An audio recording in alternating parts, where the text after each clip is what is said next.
Good day. I'm Trish Rodriguez. I'm a death doula and I live in Anacortes, Washington. And generally when I make a video, I'm talking to the people of Washington, but today I want to talk a little broader. I want to talk to the people of the United States of America because I'm deeply troubled by current events. I'm here in my home. I'm still on lockdown in Washington, but we need to talk about our national reaction to what's going on right now. So let me give you a scenario. In fact, this is a scenario that's not at all uncommon in the news. You've remembered time or two when a child's gone missing, and the news story that ran over and over and over was, focused on the parents and all their reactions and them pleading for help to find their child. And if you remember, every now and then there's someone who seems strangely aloof. They're not demonstrating their grief. They don't seem particularly perturbed. They're way too calm. And how do we react to that? We are, suspicious is the first thing that comes to mind. And after that, we're kind of like unsettled. It's unsettling to see a parent who's lost a child, perhaps forever, kind of being stoic about it. That does not go well with us. And in fact, people, the famous dingo baby story, people have a tendency to automatically assume that kind of reaction, that aloof kind of reaction, means you did it. You did something to your kid because it's not natural to be stoic in the face of tragedy. So let's fast forward to right now in 2020. This morning, I read that 92,000 American citizens have died of COVID-19. 92,000 Americans have died in just 3 months? In the United States, in every state, there have been deaths from this terrible virus. And then let's ask ourselves, what is our reaction to that? Well, I have very, very vivid memories of a famous September 11th. I remember where I was when we watched, in horror, the repeated images of 3,000 Americans losing their lives. 3,000. We mourned.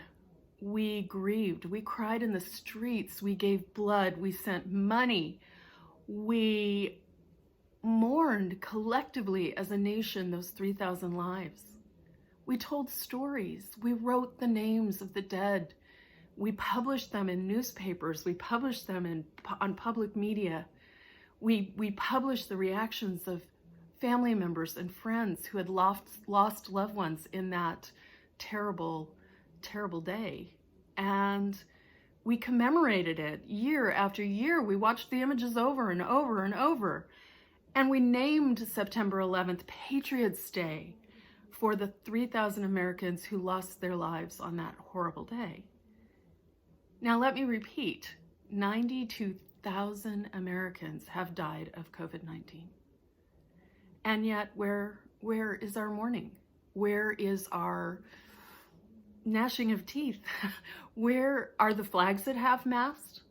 Are we publishing the names of the lost and their biographies? Are we talking about them in our Zoom meetings? Are we mourning at all as a nation this massive loss of life?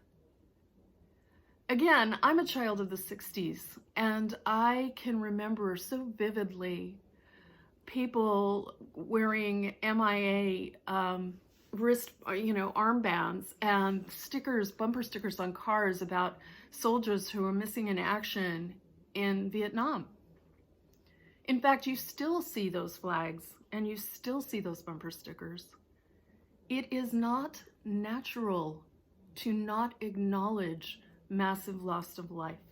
In fact, it's a symptom of profound mental illness to just simply go about your daily life like nothing happens when 90,000 people have just died in our country, in every state.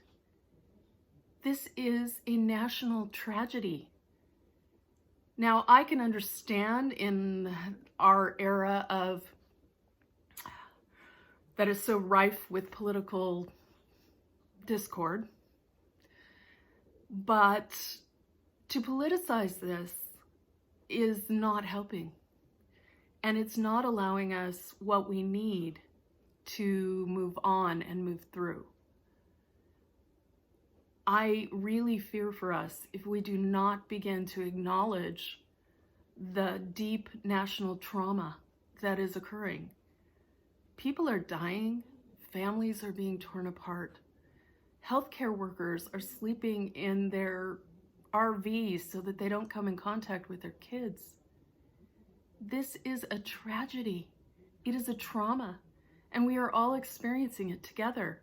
And yet we're pretending it's not happening. That denial will only lead to further trauma and to further grief as we go forward.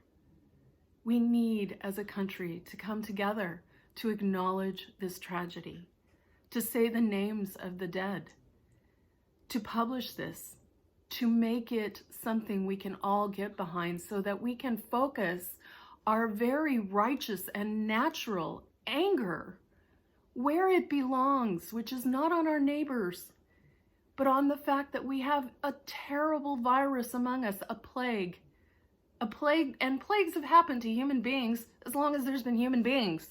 This is a thing that happens occasionally.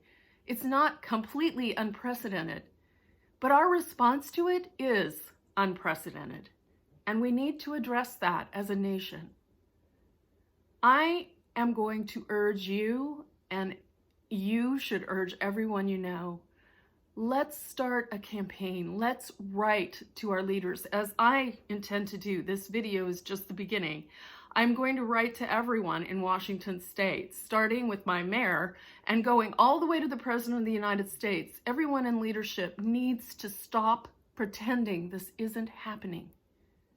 We need to have the opportunity to grieve our losses. People are dying alone in hospitals, in assisted living facilities, in nursing homes. This is not normal, and it is not okay. And we cannot proceed with life as we know it and just let these people disappear. So I urge you, I'm going to put a copy of the letter I'm going to send in the comments on this. Feel free to use it as a template. I just urge you, truly, let's take some action, because we need to come together as Americans to mourn our dead. Thanks for listening.